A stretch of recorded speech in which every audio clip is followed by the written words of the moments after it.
donc on y aille. Donc, merci d'être là. Merci pour votre intérêt pour la présentation. Donc, je vais vous parler d'intelligence artificielle et puis d'open source sous la forme du sujet d'un commun numérique. Alors, je commence par peut-être une petite introduction sur qui je suis, qui en est l'organisation que je représente. Donc, on s'appelle Labelia Labs, anciennement Substrat Fondation. On a changé de nom très récemment. On est une petite organisation de recherche et d'innovation dans l'univers de l'intelligence artificielle, de la data science, et plus particulièrement sur le thème qui est écrit à l'écran, développer des pratiques collaboratives, responsables et de confiance de la data science. Ce qui est un enjeu, une mission qu'on s'est donnée, je vais vous expliquer pourquoi. Alors on décline ça en deux thèmes de travail qui sont relativement distincts. Il y en a un premier sur ce qu'on appelle en anglais le Privacy Preserving Federated Learning, ou en français apprentissage fédéré qui maintient la confidentialité des données. C'est un peu plus long. C'est autour de l'idée de réussir à faire du machine learning dans des configurations où il y a plusieurs partenaires qui ont des jeux de données et qui ne les rassemblent pas. Ils restent distribués et on essaye de trouver quand même des manières de faire les projets d'apprentissage. Donc ça pose plein de questions compliquées sur la manière de créer les jeux de données de test, sur la manière de trouver les meilleurs hyperparamètres, sur ce qu'on fait des contributions qui ne sont pas forcément de même niveau de valeur des différents partenaires au modèle global qu'on essaie de construire, sur plein de choses comme ça pour ceux qui connaissent un petit peu le machine learning.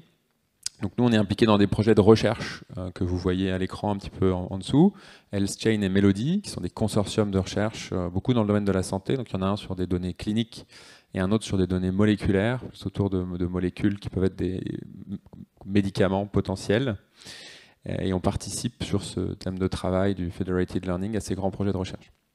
Alors c'est pas du tout de ça dont je vais vous parler aujourd'hui, c'est plutôt du deuxième thème, IA responsable et de confiance, sur lequel on travaille depuis 2 ans maintenant et sur lequel on mène une démarche participative qui a abouti à l'élaboration d'un commun numérique dont je vais vous parler aujourd'hui, dans le contexte de cet événement qui nous réunit sur l'open source. Donc vous voyez, c'est ce qui est marqué en bas de la slide, c'est l'objet de la présentation. Donc je vais tout de suite aborder le sujet. Donc je vous donne juste d'abord, avant de rentrer dans le vif du sujet, un petit panorama global de quoi on va parler. Donc nous, ce qu'on fait, c'est qu'on essaye de définir ce que peut être des manières de faire de l'IA de manière responsable et de confiance, et de construire des outils autour de ça. Et donc je vais vous détailler comment on élabore un référentiel cadre qui est un commun numérique, comment à partir de ça on propose aux organisations, aux entreprises un outil d'évaluation de leur niveau de maturité, et puis comment on lance dans les semaines qui viennent un label, le premier label IA responsable en France et puis probablement en Europe de l'Ouest. Donc on est très content d'en arriver là dans quelques semaines maintenant. Donc le sommaire, vous allez retrouver ce que je vous ai dit, point 3, 4, 5, le référentiel, la plateforme d'évaluation et puis le label. Et puis avant ça, je vais quand même commencer par un petit peu de contexte et puis pour vous raconter un peu cette initiative participative qui nous anime.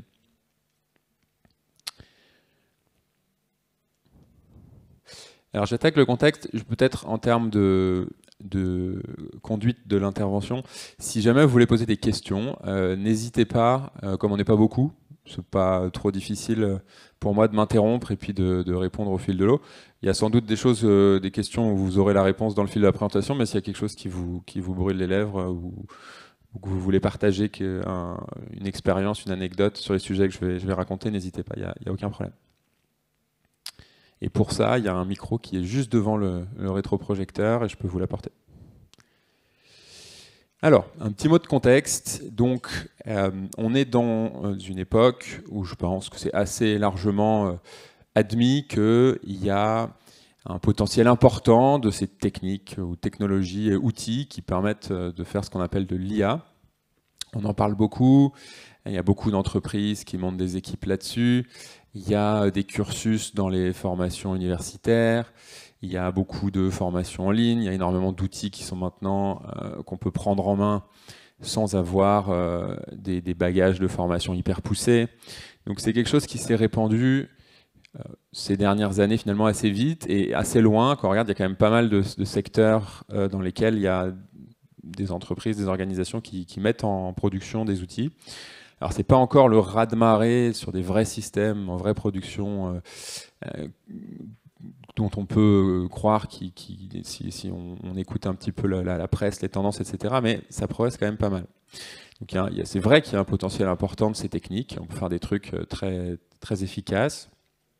Par exemple en santé, pour donner un exemple, dans la complémentarité avec un certain nombre de spécialistes, par exemple pour du diagnostic sur des images, on a montré ces dernières années qu'on atteint des performances de diagnostic qui sont supérieures quand on donne à des radiologues professionnels des outils très bien conçus comme ça, mieux que si on fait marcher les outils tout seul ou qu'on fait marcher les radiologues tout seul. Donc il y a des choses très puissantes quand même. Et puis il y a 12 000 exemples qu'on pourrait vous citer. Par contre, ce qu'on voit apparaître aussi quand même depuis quelques années, c'est parallèle, c'est logique, c'est qu'on voit apparaître des craintes significatives. Certaines infondées, un peu de l'ordre du fantasme populaire, colportées par des articles de presse un petit peu faciles, et puis d'autres qui sont vraiment fondées, qui sont sérieux. Et je vais vous donner des exemples juste après, des exemples qui sont à la fois assez amusants, mais à la fois un petit peu inquiétants ou tristes. Et c'est sans doute un obstacle au fait que ces techniques se déploient et qu'elles amènent leur vrai potentiel dans des projets de recherche, d'innovation où elles pourraient vraiment faire la différence. Donc face à ça, et ces deux tendances qui grandissent, donc nous, l'objet de nos travaux, c'est de se dire comment on combine ça, comment on conjugue ces deux tendances et qu'on essaie d'y répondre. Et on pense que c'est en inventant, en contribuant à populariser des approches qui vont faire que l'IA soit responsable et qu'elle inspire confiance. Donc responsable, pourquoi ce mot? Par opposition simple à irresponsable. Un irresponsable qui ne maîtrise pas les conséquences de ses actes. Et du coup, c'est important, quand on travaille là-dessus, de maîtriser les conséquences de ses actes. Peut-être, je fais une toute petite parenthèse ou un petit détour pour vous partager avec vous ce que je pense qui est la vraie nouveauté avec ces techniques, parce qu'il y a beaucoup de gens qui parlent d'IA comme si c'était une révolution, que c'est des choses qui allaient tout changer. Pas tellement, parce qu'on regarde vraiment qu'est-ce qui est nouveau, c'est pas les algorithmes d'apprentissage, c'est pas les architectures de modèles, c'est pas le fait qu'on ait des données structurées ou en tout cas de bonne qualité dans pas mal d'endroits, c'est pas ça qui est nouveau, ça c'est ancien. Les maths qui sont derrière tout ça, elles datent des années 80 probablement pour les parties les plus récentes, donc il n'y a pas de révolution là. Ce qui a changé beaucoup les choses, c'est qu'il y ait des gens qui aient fait des outils qui soient faciles à prendre en main, c'est que la capacité de calcul qui est nécessaire pour faire tourner ces trucs-là et de stockage, c'est maintenant pas très cher. Donc ça arrive. Mais qu'est-ce qui est vraiment différent et qui fait qu'il y a des inquiétudes en face? Pour moi, c'est le fait que ce qu'on peut appeler les systèmes automatiques, plus pas le bon mot standard ou conventionnel, en tout cas dans lequel on ne parle pas d'IA, c'est que généralement c'est des systèmes pour lesquels, pour les développer, pour les concevoir et les développer, il y a des gens qui se sont réunis et qui ont écrit quelque part la liste des règles de gestion ou des règles de fonctionnement de ces systèmes. Puis ensuite, il y a des gens qui les ont implémentés, testés, etc. Et donc on sait comment le système marche, grosso modo. Alors des fois, il y a des empilements de règles tellement compliqués que c'est un peu surprenant ou difficile à recomprendre, mais grosso modo, on sait ce qu'ils font et comment ils font, donc on peut faire des arbres de décision, on peut suivre un peu la suite logique de comment le système a abouti à un résultat. L'IA, souvent ce qu'on cache derrière l'IA, il y a plusieurs branches de l'IA, mais pour faire simple, le machine learning supervisé, l'apprentissage machine sur des données qui sont bien structurées, sur lesquelles on a une connaissance historique de ces données-là. Grosso modo, ça revient à dire, bon, le système qu'on veut faire, on n'est pas capable d'écrire ces règles de fonctionnement parce qu'il y en aurait trop, c'est pas humainement faisable. Par exemple, distinguer automatiquement un chat d'un chien sur une photo, s'il fallait écrire la liste de toutes les règles à appliquer pour faire ça, on n'y arriverait pas. Et donc on a trouvé des manières algorithmiques de prendre des données étiquetées de la vérité de ce sujet-là, et puis de mettre ça dans des algorithmes qui vont essayer de capturer cette information avec des représentations de haut niveau, des représentations latentes complexes, et puis on met ça dans un système automatique. Et donc la grande différence avec les systèmes sans IA, c'est que là, les règles de gestion, on ne les a pas écrites, C'est pas vraiment de sens d'ailleurs de parler de règles de gestion. Et donc en fait, par définition, le système automatique, on ne sait pas exactement ce qu'il fait. Et donc quand on ne sait pas exactement ce qu'il fait, dans les résultats qu'il fournit, des fois on a des surprises, des mauvaises surprises. Pour moi, la différence entre, enfin le vrai truc nouveau, c'est ça. Et c'est ça qui fait que pour une organisation professionnelle, publique, privée, une entreprise, n'importe, ben, il y a quelque chose d'un petit peu particulier à utiliser ça. C'est que d'habitude, une entreprise n'aime pas trop utiliser des outils ou des trucs où on ne sait pas trop ce que ça fait, quoi. Donc vous imaginez dans l'univers industriel, utiliser une machine où on ne sait pas comment elle marche, et puis selon les heures de la journée, de la semaine, en sortie de machine, il y a des trucs un peu différents, on ne sait pas pourquoi. Ça, c'est quelque chose, c'est un peu l'analogie que je prendrais. D'où le fait qu'il faut se préoccuper de faire ça de manière pas irresponsable. Donc, je vais vous montrer les exemples, pourquoi il est difficile d'avoir confiance en l'IA et comment ça se traduit concrètement. Alors, je vais vous montrer des exemples de deux géants de la technologie, à la fois pour vous montrer que personne, quel que soit le nombre de professionnels qu'on a dans ces équipes et les budgets qu'on a, n'est immunisé contre ces risques. Ça veut, enfin, a fortiori, c'est encore plus vrai pour les petites structures. C'est très difficile. Donc premier exemple, je ne sais pas si certains d'entre vous ont entendu parler, c'est le lancement de l'Apple Card il y a 2 ans, grosso modo. L'Apple Card, c'est la carte de paiement d'Apple. Donc évidemment, des entreprises de cette taille-là, quand elles font un lancement, ça concerne des millions ou des centaines de millions de gens d'un coup. Donc tout est géré automatiquement avec des portails web bien faits et puis des systèmes informatiques qui prennent les commandes, qui envoient les trucs aux gens, qui permettent de remplir son profil soi-même et compagnie et compagnie. Et donc vous voyez la capture d'écran que j'ai prise sur Twitter de gens quelques jours après le lancement qui disent qu'il y a eu, je traduis pas mot à mot, mais l'idée qu'ils ont constaté un biais sexiste énorme entre les plafonds de paiement ou les plafonds de découvert, je ne sais pas trop, qui leur ont été alloués par le système de l'Apple Card, selon qu'ils étaient un homme ou une femme. Donc quand c'était le mari et la femme, qui sont mariés depuis 20 ou 30 ans, et donc ont le même compte bancaire, donc grosso modo, il n'y a pas de raison de ne pas leur donner le même plafond de crédit ou le même plafond de paiement. Donc, quelque part, il y a quelqu'un ou un endroit du système où il y a un énorme biais de genre qui est venu se cacher. Donc évidemment, il y a 40 ans, ce serait peut-être passé relativement inaperçu, mais à notre époque, c'est un scandale planétaire, etc. etc. Vous imaginez le scandale de réputation pour une boîte comme ça, et ça va très très vite aujourd'hui avec Twitter. Vous voyez le nom, je ne sais pas si vous reconnaissez le nom des personnes en question, je vais brièvement les décrire, mais c'est des gens qui ont des centaines de milliers, voire des millions d'abonnés, et donc ça va très très vite. Donc Steve Wozniak, c'est un des cofondateurs d'Apple, donc ça la fout quand même un petit peu mal. Évidemment, il est milliardaire, il est suivi par des millions de gens. Et puis DHH, c'est l'inventeur de Ruby on Rails, c'est un personnage de la communauté tech américaine et même mondiale. Il a aussi des centaines de milliers de followers, il fait 200 tweets par jour et c'est relayé énormément. Et y compris, c'est des gens très très suivis par les médias, et les médias tech, mais pas que. Donc premier exemple où quand on fait de l'IA un petit peu comme ça, je ne vais pas dire en mode apprenti sorcier, parce que vous imaginez bien que les gens d'Apple et de Goldman Sachs qui ont fait l'Apple Card, c'est pas des apprentis sorciers. Malgré ça, on peut se planter royalement et faire ça de manière complètement irresponsable. Deuxième exemple, beaucoup plus récent, petite capture d'écran d'un article que j'ai vu passer sur Le Monde. Ça fait pas de mal. Facebook, un petit algorithme de reconnaissance d'image pour faire des recommandations de profil en disant vous avez aimé cette photo, cette vidéo, allez voir tel truc. Et puis dans l'algo de recommandation, vous avez un problème de reconnaissance d'image qui est assez terrible. Donc évidemment, racisme, etc. Donc emballement, pareil, hein, crise très sérieuse. Et c'est pareil, les gens de Facebook qui font de l'IA, c'est pas des guignols qui ont appris ça en 2 semaines en faisant des MOOC sur Internet. Hein. C'est des gens qui publient des papiers de recherche, qui publient des librairies, d'ailleurs certaines open source, hyper pointues sur les trucs de chiffrement qu'on utilise en IA pour protéger les données. C'est des gens sérieux. En tout cas dans leurs compétences. Pour autant, ça ne veut pas dire qu'être sérieux dans ses compétences permet d'être sérieux au niveau de l'organisation, parce qu'il y a plein de métiers différents dans l'IA, et donc il y a plein de choses à faire bien.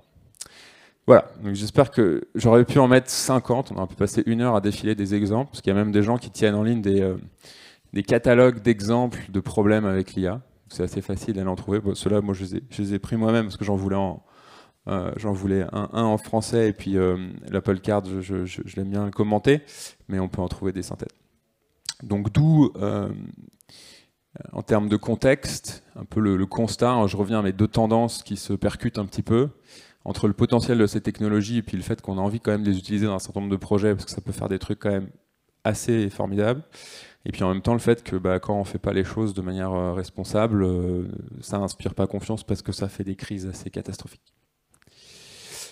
Donc, une fois qu'on a constaté ça, la question c'est de se dire, bon, qui fait quoi là-dessus? Parce que nous, quand on a commencé à sentir un petit peu en termes de perception qu'il y avait ces deux tendances qui se percutaient, on s'est dit, on s'est pas dit on va se lancer dans un projet. On s'est dit, bon, on aimerait bien trouver des outils ou des trucs qui vont nous aider à relever ce défi-là, à améliorer notre manière de faire de l'IA dans nos projets ou aider nos partenaires à le faire mieux. Et donc on a regardé, donc on a trouvé des milliers de trucs. Les milliers de trucs, j'en ai listé 8 ou 10 pour donner un exemple. Et essentiellement, ces trucs, c'est pas le bon mot, c'est des textes. On a trouvé beaucoup de textes, beaucoup de gens qui avaient écrit des chartes, des serments, des guidelines, des principles, des études, des recommendations. Il y a plein de mots. Et donc c'est bien, c'est hyper intéressant. Quand on lit ça, c'est passionnant, on apprend plein de trucs. En général, il y a plein de liens avec des références, donc on les clique pour aller voir ce que c'est parce qu'on ne connaît pas tout, etc. Et puis en fait, assez rapidement, au bout de 30 minutes ou 1 heure de lecture, on a 30 onglets d'ouvert sur son navigateur. Et puis en fait, il y a un moment, il faut retourner bosser quand même, parce que lire des trucs, c'est bien, mais il faut retourner bosser. Et puis en fait, ça ne nous a pas trop amené nulle part. On reprend le boulot, et puis voilà. Donc c'est intellectuellement très intéressant tout ça, mais ce n'est pas des outils pour les praticiens. On peut rien faire avec concrètement. Pour vous donner une idée de l'ampleur, ce que je disais des milliers, c'est pas une blague. Hein. Fin 2019, donc c'est quand même il y a 2 ans, on avait déjà repéré, nous, c'est en bas de la planche, 3 méta-études sur les études sur les principes éthiques de l'IA, les principes responsables de l'IA. Donc pour faire une méta-étude, il faut quand même étudier au moins 100 publis. Et puis il n'y a pas grand monde qui se lance dans les méta-études, c'est pas le truc le plus passionnant. Donc c'est pour vous donner une idée de l'ampleur de la perception dans l'univers de la recherche, pas que de la recherche, de l'importance de ce sujet et des craintes que ça génère, et des attentes que ça génère aussi du coup. Donc comme on n'était pas satisfait, enfin c'est génial en fait, là on a toute la matière intellectuelle dont on a besoin, mais nous on veut des outils. Donc on s'est dit, on va essayer de démarrer un truc, parce que ça nous manque quand même un petit peu. Et donc c'est ce que je vais vous raconter un petit peu, c'est l'initiative qu'on a démarrée il y a 2 ans, pour essayer de progresser un petit peu là-dessus. Donc ce qu'on s'est dit, c'est qu'on voulait, pour commencer, définir concrètement qu'est-ce que ça pouvait être la data science responsable. Alors on rajoute et de confiance, parce que pourquoi on veut qu'elle soit responsable, c'est pour inspirer confiance, donc les deux notions se complètent bien. Et on voulait que ce soit pour les praticiens, c'est-à-dire pour les praticiens, qu'est-ce qu'il faut que ça fasse? Il faut que ce soit utile, il faut que ce soit pragmatique, il faut que ce soit actionnable, si on veut dire, et que ce soit dispo rapidement. Et donc petit à petit, je vais sauter quelques étapes, pas tout vous raconter, mais grosso modo, on est arrivé à l'idée que le premier truc qui serait intéressant de faire, c'est de fournir aux gens un outil qui permette d'évaluer son niveau sur ce sujet-là.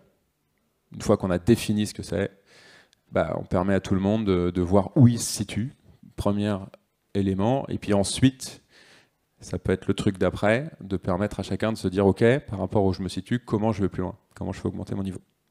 Donc c'est tout ça que je vais vous raconter. Alors, petit détour par une inspiration qui nous guide beaucoup depuis 2 ans, je ne sais pas si certains d'entre vous ont déjà entendu parler de Bicorp, si vous ne connaissez pas, je vous encourage à regarder. C'est une démarche dont on s'inspire beaucoup, sur laquelle on copie beaucoup, pour être tout à fait honnête et transparent, mais on en est ravis et très fiers, parce que c'est des gens qu'on admire beaucoup, qui ont été un peu pas les pionniers, je pense pas, mais qui ont vraiment réussi à construire un référentiel, et puis un outil d'évaluation et un label très très puissant dans l'univers des entreprises responsables, qui est devenu une des grandes références mondiales, qui a conquis tous les continents. Et donc du coup, on s'est un peu posé la question aussi par analogie, comment nous on fait le bicorp de l'intelligence artificielle, comment on fait un truc qui ressemble et qui aide autant à tirer la communauté professionnelle vers le haut sur ces sujets-là. Alors on en est évidemment très très loin, on n'a pas du tout l'arrogance de penser qu'on se rapproche d'eux, mais c'est vraiment une inspiration.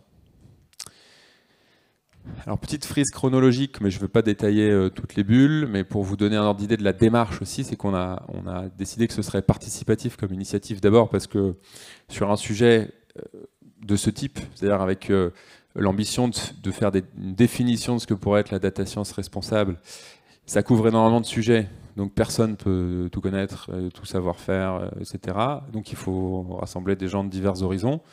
En plus, il y a plein de points de vue, de perspectives différentes, selon qu'on soit concepteur de systèmes d'IA, utilisateur de systèmes d'IA, selon les domaines, parce que les gens qui travaillent en santé, ils n'ont pas du tout les mêmes préoccupations que les gens qui travaillent dans le marketing ou dans des trucs géographiques et spatials. Donc, c'est pas du tout les mêmes natures de données, de risques. Donc, quand on fait de l'IA sur des molécules, il n'y a pas de question de discrimination. Donc, c'est pas du tout la même chose que d'étudier des sujets qui touchent directement les gens et de faire des algorithmes qui aident à décider si on remet quelqu'un en liberté conditionnelle ou pas. Ça n'a rien à voir, c'est pas du tout les mêmes enjeux. Donc il y a plein de points de vue, donc participatif pour réunir plein de gens. Et donc du coup on a fait ça sous la forme d'ateliers publics participatifs, dans des salles un petit peu comme ça, mais un petit peu plus participatifs pour que chacun puisse partager les risques dont il avait connaissance, des anecdotes comme les deux exemples que j'ai donnés, des outils hyper bien pour se prémunir contre certains risques, etc. On a fait des sessions d'échange et de travail comme ça. Et puis, bon an, mal an, ça a permis de cheminer vers un référentiel de risques, d'exigences, de pratiques, d'outils, etc. Je vais vous donner un petit aperçu après. Voilà, on a eu la chance de pouvoir rejoindre un petit peu la communauté Data for Good, qui est une communauté de volontaires, de professionnels volontaires dans l'univers des data sciences appliquées à des choses à impact positif, donc qui 2 fois par an font des saisons de projets qu'ils accompagnent et qu'ils aident à faire avancer. Donc on a pu en bénéficier. On a gagné d'ailleurs le prix du meilleur projet lors de leur saison 8, il y a 1 an. On était très très contents, très très fiers. Ça donne une belle première reconnaissance et accélération au projet. Et puis bref, après ce qu'on a appelé la première saison, c'est grosso modo la première année dans cette initiative, qui est démarré un petit peu comme ça, sans savoir trop où on allait, en fait, on a quand même réussi à avoir plus de 50 personnes différentes qui ont contribué de près ou de loin à ce référentiel cadre. Le soutien de cette communauté Data for Good et puis un prix, d'être cité dans une première étude française, un petit peu sur les enjeux de l'IA de confiance et tout, une publication assez large, et puis d'avoir une première version bêta de l'outil d'évaluation pour les entreprises qui s'appuie sur le référentiel. Donc on était très contents de cette première saison. La deuxième saison qu'on a démarré au début de cette année a repris un peu le même principe, mais entre-temps il y avait eu le Covid, donc les ateliers physiques avaient déjà laissé la place à partir de mi-2020 à des meet-up, et on a poursuivi un petit peu sur cette voie-là. Et puis, il y a eu plusieurs choses qui nous ont convaincus qu'on était quand même sur un sujet qui était pertinent. Allez, je me risque à le dire, qui était pertinent. Notamment, il y a eu la publication du projet de règlement de l'IA par l'Union européenne, qui vient quand même. On voit la structure qu'il propose, et le règlement ne sera pas finalisé, ne sera pas en application avant probablement 2024. Mais c'est que 2 ans, hein, au niveau du rythme des entreprises, etc. En fait, c'est assez proche. On voit que ce type de démarche qu'on fait est quelque chose qui sera un petit peu au cœur de l'écosystème IA quand le règlement rentrera en application. Voilà. Donc, je passe un petit peu la frise chronologique, c'est pas le plus important, mais ça vous donne une idée de la démarche, de comment on l'a conduite. Et puis, je reviens un petit peu à ce que je vous montrais rapidement dans l'intro pour vous donner une vue un peu globale de ce qu'on fait. Donc, premier outil auquel ça aboutit, c'est le référentiel cadre. Donc, le référentiel cadre, c'est un commun numérique. Et je vais vous montrer à quoi ça ressemble juste après. Donc ça, c'est sur GitHub, distribué avec une licence Creative Commons ouverte. Il y a un rythme de release semestriel, et ça c'est hyper important parce que l'état de l'art bouge beaucoup. Par définition, on ne fait pas un truc parfait quand on fait une démarche comme on fait, puis personne ne peut faire un truc parfait là-dessus. Mais l'important, c'est la dynamique, c'est que ça progresse, et c'est qu'à chaque fois que quelqu'un l'utilise, le parcours, il repère quelque chose qui est un petit peu faible sur certains points, des idées nouvelles qu'il faut venir ajouter, qu'il faut venir compléter. Et puis la communauté fait le travail, et puis dans la release semestrielle d'après, le référentiel il est plus fort, il est plus complet, il est plus lisible, il y a plus de références qui sont proposées, etc. Donc cette dynamique, on a à peu près réussi à l'enclencher, et donc on pense qu'on est sur une trajectoire j'espère, de pérennité pour ce commun numérique, ce qui est toujours un défi que certains d'entre vous doivent connaître dans l'univers des projets libres et participatifs. Donc ça, on est très content. Le deuxième outil de la démarche complète, le deuxième point de la démarche complète, c'est l'outil en ligne d'évaluation. Donc je vous disais, à la fin de la saison, on a une version bêta. Depuis, dans le courant de la saison 2, on a lancé la version 1.0. Il continue à évoluer régulièrement, et c'est un outil que nous, on diffuse de manière, en libre accès. Il est gratuit. N'importe quelle entreprise peut venir faire l'évaluation, avoir son score global, son score par section, etc., etc. Mais je vous montrerai quelques écrans de cette plateforme d'évaluation tout à l'heure. Et c'est aussi quelque chose sur lequel on travaille à son open sourcing d'ailleurs, donc j'y reviendrai. Et puis enfin, le troisième pilier de la démarche, c'est le label. C'est l'idée de dire, bon, au-delà de s'évaluer, de connaître ses forces et ses faiblesses, il y a quelques acteurs qui sont un peu plus pionniers, un peu plus avant-gardistes dans le domaine, qui sont très bons, pour faire simple, qui ont un haut niveau de maturité sur tous ces sujets. Ces gens-là, il faut qu'ils en bénéficient, il faut qu'ils le fassent valoir auprès de leurs clients, des candidats qui veulent recruter dans leurs équipes, auprès des partenaires, etc., pour montrer qu'ils ont ce haut niveau de maturité et que ce soit un vrai avantage pour eux, parce que c'est comme ça qu'on va réussir à attirer l'écosystème vers le haut. C'est un petit peu toute l'idée de la démarche de labellisation. Et on anime ça, la communauté, un petit peu on va dire le squelette, ou enfin le côté logistique, c'est un meet-up avec 300 membres, 310 membres à la date d'aujourd'hui, et puis probablement, on espère 500 à la fin de l'année, parce qu'il y a une belle dynamique. Et c'est probablement la communauté avec le plus de monde sur ce sujet en France, donc on est très, très content de ça. Et donc il y a quelques structures qui trouvent ça pas trop mal et qui sont contentes de nous apporter du soutien. Alors essentiellement de la communication. Quelques grandes organisations publiques et régions, Île-de-France, région Nouvelle-Aquitaine et puis BPI France qui nous donnent des subventions à l'innovation pour travailler là-dessus. Et puis comme on essaye de faire se diffuser l'initiative, la faire connaître, renforcer sa notoriété et sa crédibilité, on est en train de discuter avec beaucoup de grands acteurs institutionnels en France pour voir comment on pourrait vraiment avoir des soutiens plus forts et plus visibles pour faire connaître la démarche, parce qu'un commun numérique, il est d'autant plus utile et efficace qu'il y a des gens qui le connaissent, qui s'en emparent, qui s'en servent, et donc qui participent aussi à le faire progresser. Donc c'est vraiment un enjeu qu'on a qui est important. Voilà pour un tour d'horizon de la démarche globale. Et maintenant, je vais faire un petit zoom sur chacun des trois piliers, pour vous montrer à quoi ça ressemble ou comment ça marche. Voilà. Et je rappelle pour celles et ceux qui n'étaient pas là au tout début que si vous voulez poser des questions pendant la présentation, n'hésitez pas. Comme on n'est pas beaucoup, il n'y a aucun problème à m'interrompre, et puis on peut discuter 2 minutes sur un point qui vous alerte ou qui vous fait réagir, et puis reprendre. Alors, un petit zoom sur le référentiel. C'est ça le commun numérique. Je vais vous montrer comment c'est fait.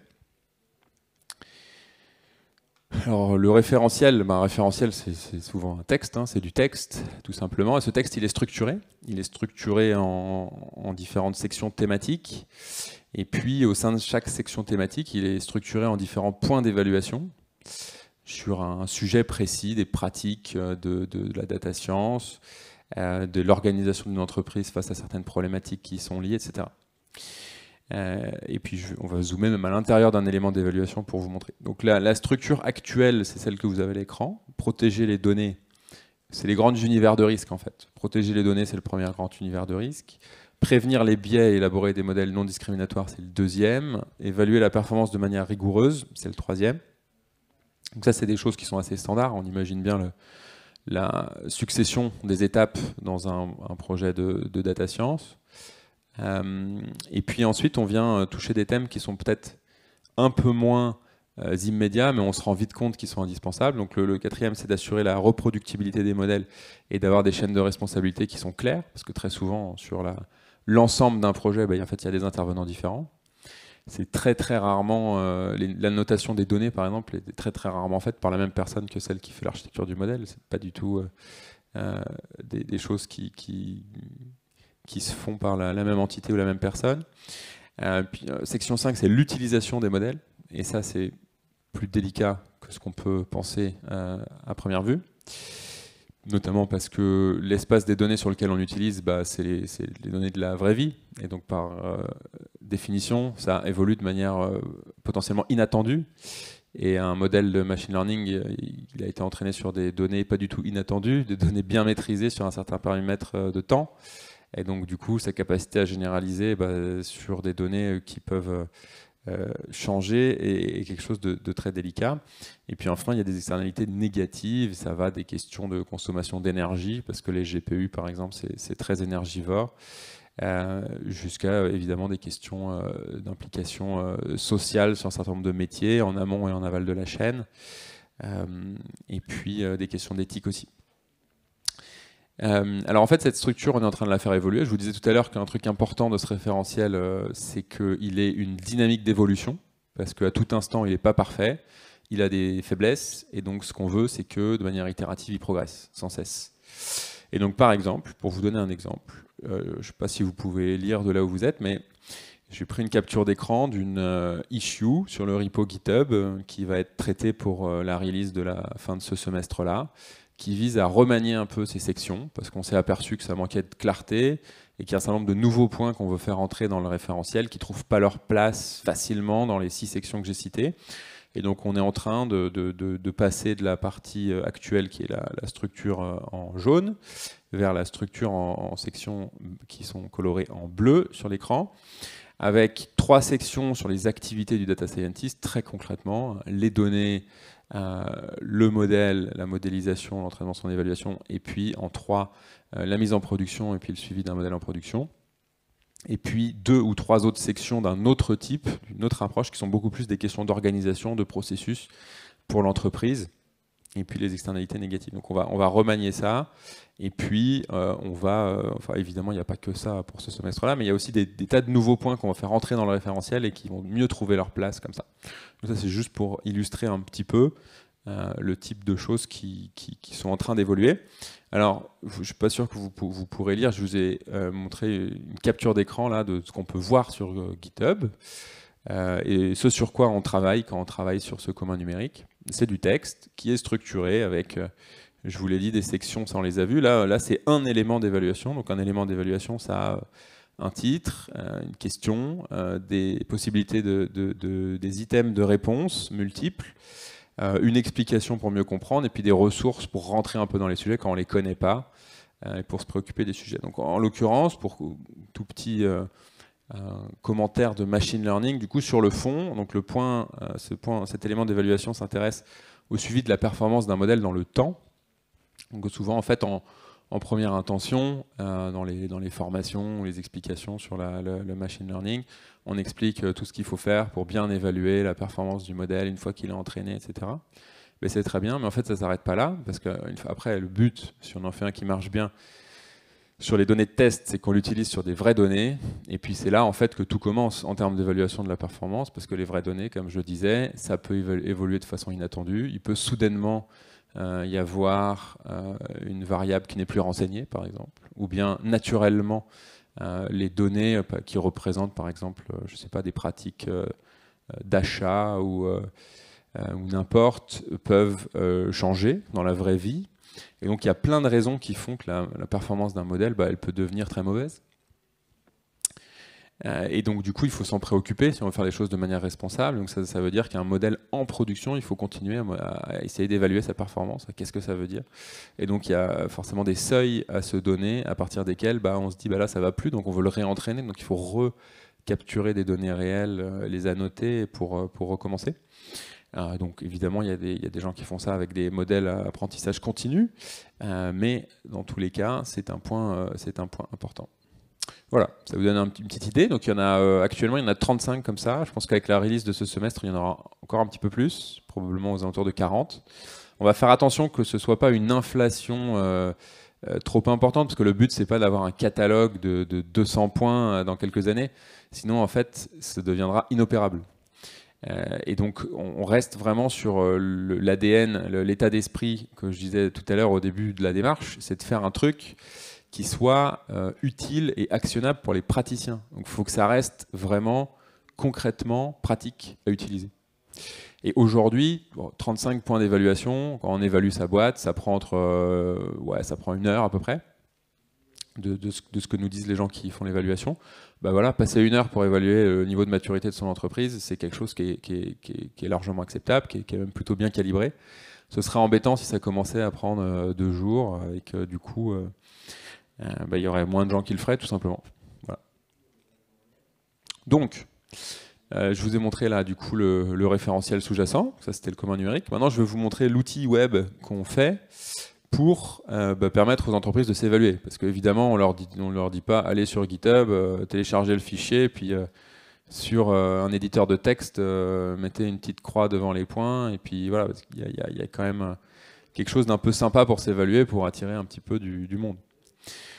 Donc, grosso modo, on a fait une plateforme web, tout ce qu'il y a de plus classique, qui permet de, évidemment, suivre l'évaluation de manière un petit peu plus ergonomique, mais surtout d'amener des choses un petit peu pratiques. Donc, on peut prendre des notes pour repasser le sujet à son collègue, si jamais on ne connaît pas tous les aspects de l'entreprise sur le sujet. On peut mettre en favori certaines des ressources techniques pour les retrouver facilement à la fin de l'évaluation et puis se faire des plans d'action pour progresser. Il y a plein de choses comme ça. Donc, je vais vous montrer quelques écrans vite fait. Donc là, par exemple, on voit que c'est la décomposition du score final. Donc, le truc dont je n'ai pas parlé, c'est qu'il y a toute une logique de scoring qui est un petit peu complexe, qui est conçue pour permettre aux boîtes d'avoir un score qui a une signification, même si les boîtes viennent d'horizons différents, des tailles différentes, ne sont pas concernées par les mêmes univers de risque, etc. Donc là, vous voyez sur le récap final d'une évaluation qui est terminée, qu'il y a un score global, mais ce score, il est décomposé par section, évidemment. Et puis on voit un petit peu la synthèse des univers de risque par lesquels l'organisation est concernée ou pas concernée. Et ça, quand on n'est pas concerné par un univers de risque, par exemple, si on fait de l'IA sur des molécules, et qu'on n'est pas concerné par les discriminations de personnes, bah, tant mieux, c'est bien. Il y a moins de risques de faire des choses irresponsables. Mais il en reste d'autres, évidemment. Voilà. Alors, il y a une petite liste à la Prévert. Du coup, en fait, ça paraît tout bête comme outil, mais il y a des logiques qui ne sont pas si évidentes.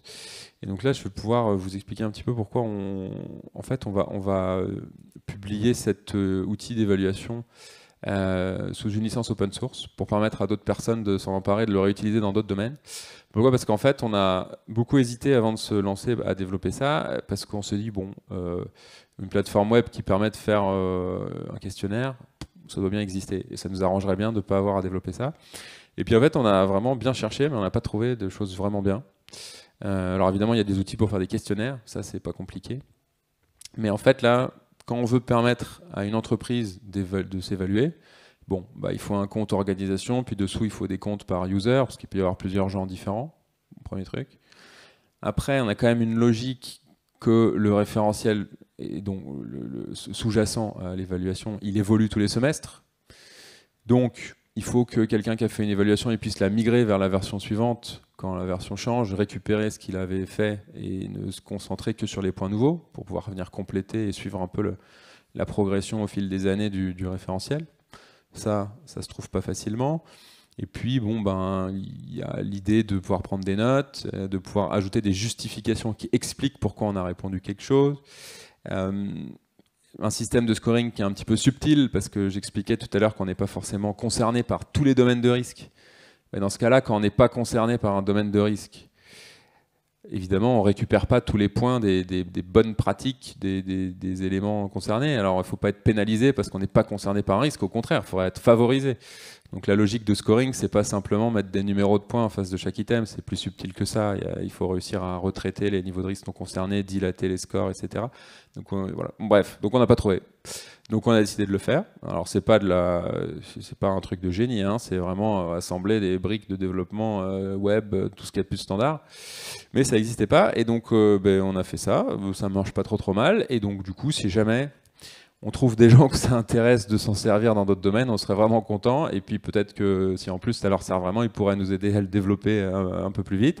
Et donc voilà, toute la logique open source est derrière ça. Et on l'espère, on attend des retours, mais avec l'aide de la région Nouvelle-Aquitaine, on espère pouvoir bénéficier d'une petite subvention pour nous aider à faire ça. Donc voilà, sur la plateforme d'évaluation. Je vais passer quelques autres écrans. Alors je vais cliquer une fois, mais ça n'avance pas. Voilà. Je passe. Juste pour faire un lien avec des sujets très dans l'actualité, mais je parlais tout à l'heure des externalités négatives. La question de l'impact CO2 est une question intéressante, et une anecdote que j'aime bien raconter à ce sujet. C'est que, bon, d'ailleurs, évidemment, comme ça utilise de l'électricité d'utiliser des serveurs, le coût carbone d'entraîner un modèle n'est pas du tout le même d'un pays à l'autre, ça dépend de leur mix énergétique. Donc si vous entraînez un modèle sur des serveurs dans un data center en Allemagne, très probablement c'est l'électricité qui est faite avec du charbon, et donc ça a un impact CO2 qui est dégueulasse par rapport à des pays qui ont des mix énergétiques beaucoup moins carbonés. Et donc, c'est des questions qu'on peut se poser quand une entreprise qui s'intéresse à ces sujets, qu'on a envie au moins pas spécialement d'être super parfait et d'être formidable, mais au moins s'intéresser au sujet, de montrer qu'on s'en fout pas complètement. Et donc, il y a des outils très bien faits, on les a cités en ressources évidemment, pour évaluer le coût carbone de l'entraînement d'un modèle. Alors, la petite anecdote que j'aime bien raconter, c'est que, en fait, quand on pense pas à ça, on peut se retrouver à faire des raisonnements ou comparer des trucs qui intellectuellement n'ont aucun sens. Donc par exemple, à mon avis, vous avez tous entendu parler il y a quelques années, la première fois que quelqu'un a réussi à faire un algorithme, un système avec de l'IA dedans, qui a battu le meilleur joueur du monde au jeu de Go. C'était DeepMind, évidemment, qui a fait AlphaGo. Et donc tout le monde a dit « Waouh, ça y est, l'intelligence artificielle dépasse l'homme, etc. » Ce qui n'avait à l'époque aucun sens, parce qu'en fait, quand on regarde ce sujet-là, par exemple, le coût énergétique d'entraîner et d'opérer ce modèle, c'était l'équivalent de 200 humains en termes de consommation d'énergie. Donc, en fait, une fois qu'on a dit ça, on s'est dit, ok, quelqu'un a fait un système qui est l'équivalent de 200 humains en consommation d'énergie, qui en bat 1. C'est pas très impressionnant. C'est beaucoup moins impressionnant. Donc, bon, ça reste une prouesse pour plein de raisons, hein. Je ne veux pas dire qu'ils sont pas bons, hein. Et puis depuis, ça a vachement été amélioré, et ils sont arrivés à des choses qui sont beaucoup plus comparables et qui ont beaucoup plus de sens. Mais voilà, ça fait partie des sujets sur lesquels un data scientist, s'il s'en préoccupe pas, en plus, en fait, il peut se retrouver à dire n'importe quoi et à faire des choses qui ne sont pas très pertinentes. Voilà pour la petite anecdote. Je passe les quelques écrans, je vous ai expliqué les fonctionnalités un petit peu clés qui font qu'on n'a pas trouvé d'outils préexistants qu'on aurait pu reprendre, et qu'on va open sourcer cet outil, on espère qu'il sera réutilisé. Alors un petit mot sur le label maintenant, et je vais en même temps regarder l'heure pour voir où j'en suis. Ouais, il est temps qu'on s'approche de la conclusion. Puis qu'on ait le temps de, peut-être si vous avez quelques questions, pouvoir échanger un petit peu. Donc le label, la logique, c'est que une fois qu'on a un référentiel et un outil pour que les gens s'évaluent dessus, qui est aussi un outil de plan d'action, un outil de formation, enfin, c'est vraiment un outil pour les praticiens, comme je disais, ça peut être très pratique. Mais en fait, on a des gens qui ont fait l'évaluation et qui ont eu des super scores, qui sont vraiment des boîtes un peu pionnières, qui sont vraiment sur ces sujets, qui veulent être au top, quoi, qui en font vraiment un élément de leur identité d'entreprise, d'être hyper carré sur toute la ligne sur ces sujets-là. Ils sont un peu embêtés parce qu'ils sont contents de faire l'évaluation, mais pour eux c'est un peu facile. Alors oui, il y a des points qu'ils ne connaissaient pas et puis ils vont encore plus s'améliorer, mais c'est moins utile pour eux que pour les gens qui sont moins avancés. Et en fait, la discussion, elle arrive toujours à l'idée, mais est-ce qu'on ne pourrait pas se mettre en avant du fait qu'on est très avancé grâce à votre évaluation et puis dire qu'on a eu un super score, etc. Alors évidemment, si chacun dit comme ça, ouais, moi j'ai eu un super score, ça n'a pas une valeur énorme. Enfin, les gens en face, ils disent, ouais, bon, tu t'es auto-évalué, donc c'est pas non plus hyper dur. Et donc si on veut que ce type d'affirmation ait un intérêt pour le public et une crédibilité, il faut qu'on vienne labelliser, c'est-à-dire vérifier que vraiment l'entreprise en question, c'est sérieux, le niveau de maturité qu'elle revendique. D'où un label, c'est le principe des labels. Donc on s'est dit, on va faire un label, on va faire comme Bicorp, parce que c'est vachement bien ce qu'ils font. Donc, moi je ne vais pas forcément commenter tous les détails, mais il y a une logique d'éligibilité, donc avec des scores seuils. Donc on a prévu 2 niveaux, nous, dans le label, un niveau intermédiaire et puis un niveau avancé. Le niveau avancé, il n'y a vraiment pas beaucoup de gens en France qui peuvent y prétendre. C'est pas parce que nous on est fort, parce que c'est assez facile finalement de rassembler dans une grande liste plein de trucs qu'il faut faire bien. C'est simplement parce que c'est très très vaste, et donc il n'y a pas encore grand monde dans l'écosystème qui a travaillé sur une palette suffisamment large de sujets pour être mature dessus, pour pouvoir revendiquer un score élevé, le score seuil de 55 sur 100 qui est vraiment très difficile à avoir. 45 sur 100 c'est le niveau intermédiaire, c'est déjà très dur. Enfin, il y a déjà, je pense, peu de structures en France professionnelles de la science des données qui sont capables d'avoir ce score-là. Il y en a. Voilà. Donc il y a d'autres éléments d'éligibilité que je ne vais pas forcément commenter là. Et puis nous, ce qu'on fait après, quand une organisation elle est éligible et qu'elle se porte candidate, c'est qu'on va faire un audit pour venir vérifier que son évaluation elle est sincère, elle est exacte. On va éventuellement corriger son score sur certains points, etc., jusqu'à avoir la capacité à faire un rapport final qui dit oui ou non, on vous décerne le label. Et puis pour les organisations qui ont le label, elles l'ont pour 2 ans. Il y a le petit macaron sympathique qu'elles peuvent mettre dans leur signature d'email, leur site web, etc. Elles sont sur le registre public des gens labellisés en telle année, sur telle version du référentiel, etc. Et on espère créer comme ça une communauté professionnelle d'entreprises qui sont vraiment en pointe sur ces sujets, qui le mettent en avant et qui font tirer tout l'écosystème vers le haut. Voilà l'idée. Alors là, je vais peut-être passer un petit peu une comparaison avec une autre démarche qui vient un petit peu se rapprocher, où on vient se rapprocher d'une autre démarche, qui est la démarche du LNE, qui certifie les processus des entreprises pour l'intelligence artificielle, qui se recoupe un petit peu, et ça en fait on en est très content et on échange avec eux là-dessus, mais qui s'en démarque aussi sur d'autres aspects. Et ce qui est important de retenir, je pense, c'est que quand il y a plusieurs démarches de ce type-là, c'est pas une mauvaise chose. Au contraire, ça vient montrer à la fois qu'il y a un vrai enjeu autour de ces sujets, ça vient conforter cette conviction, et ça vient rendre plus visible auprès des professionnels le fait que ce serait peut-être une bonne chose de se préoccuper de ça. Et puis, selon si on vise plutôt de certifier ces processus ou de mettre en avant le côté responsable de ce qu'on fait, ou il y en a encore d'autres que je n'ai pas forcément citées là, on va choisir la démarche qui colle le mieux à l'identité de l'entreprise.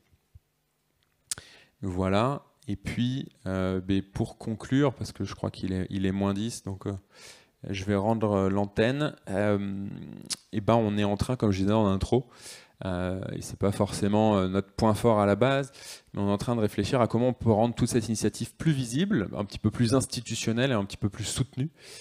Donc on discute avec des grands réseaux d'entreprises dans le numérique en France, dans l'IA aussi, des instituts de formation, les pouvoirs publics aussi, pour essayer de voir comment on pourrait, autour de cette logique d'un commun numérique pour l'IA responsable, avoir du soutien, que ce soit en termes de visibilité, de crédibilité, ou que ce soit en termes de soutien financier, pour pouvoir faire grandir l'équipe, consacrer plus de temps au sujet, parce que aujourd'hui, nous, on passe l'essentiel de notre temps sur les grands projets de recherche dont je parlais en intro, sur un autre univers qui est l'apprentissage fédéré, et un petit peu de temps sur toute cette démarche, compte beaucoup sur la communauté, et pouvoir avoir une équipe de professionnels qui dédie plus de temps, forcément, ça permettrait d'aller plus vite. Voilà, et donc je conclus avec les liens que vous pouvez retrouver là si ça vous intéresse et que vous souhaitez suivre l'initiative, ou si vous voulez qu'on échange ensemble. Alors je rends l'antenne, ou en tout cas je vous passe la parole si vous avez des commentaires ou des questions que vous voulez faire. À vous. Oui, donc moi j'ai une question par rapport aux entreprises qui ont fait ce test. Est-ce que vous avez quelques métriques combien d'entreprises ont fait ce test et où est-ce qu'elles se situent en général sur les résultats? C'est une bonne question. Donc, il y a une cinquantaine d'entreprises qui ont fait l'évaluation à ce jour. Ce qui est déjà pas mal parce qu'en fait, nous, on ne fait pas vraiment de pub, quoi. On n'a pas beaucoup de moyens pour le faire connaître, hormis ce type de petites conférences. Et du coup, le score qu'elles obtiennent, c'est hyper variable. Donc ça va vraiment d'entreprises qui sont vraiment débutantes sur ces sujets-là, qui ne vont même pas au bout de l'évaluation, parce qu'en fait, au bout de 4-5 sections, il y a déjà tellement d'informations qu'elles ne connaissaient pas, de ressources qu'elles ont notées, sur lesquelles travailler, qu'elles semblent un petit peu débordées. D'autres, comme je disais tout à l'heure, qui sont vraiment parmi les avant-gardistes de ces sujets-là, et qui, le meilleur score, je crois, est autour de 65 sur 100. Et autant vous dire que pour avoir ce niveau de score-là, il faut être très très costaud dans la boîte et maîtriser beaucoup de sujets très larges. Voilà.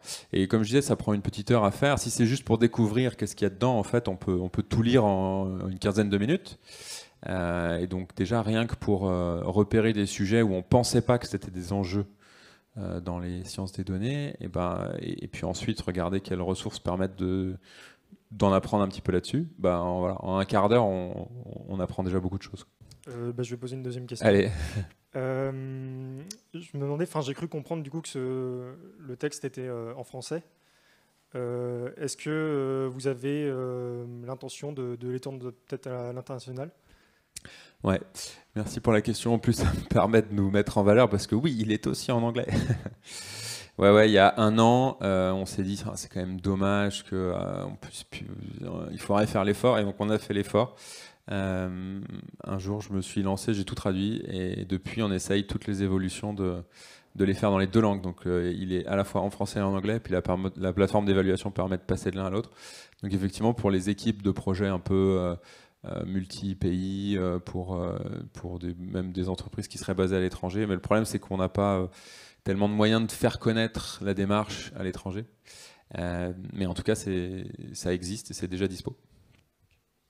Et on a eu l'occasion d'en parler. Enfin, le seul canal par lesquels on a un peu la possibilité de le faire connaître, c'est qu'on en a parlé avec la fondation Linux, avec la fondation Mozilla, qui ont toutes les deux des initiatives sur l'IA responsable.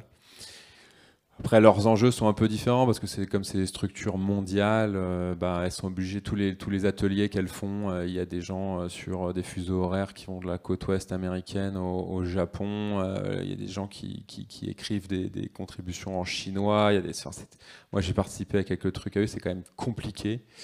Donc on voit un petit peu les barrières de la communication internationale, enfin la collaboration internationale, c'est difficile. Et donc du coup on s'est dit bon, déjà on essaye de faire notre petit bout de chemin en France, et ça devrait être déjà une première étape sympa, quoi. Je crois que c'est le moment d'arrêter. Merci à tous. Voilà.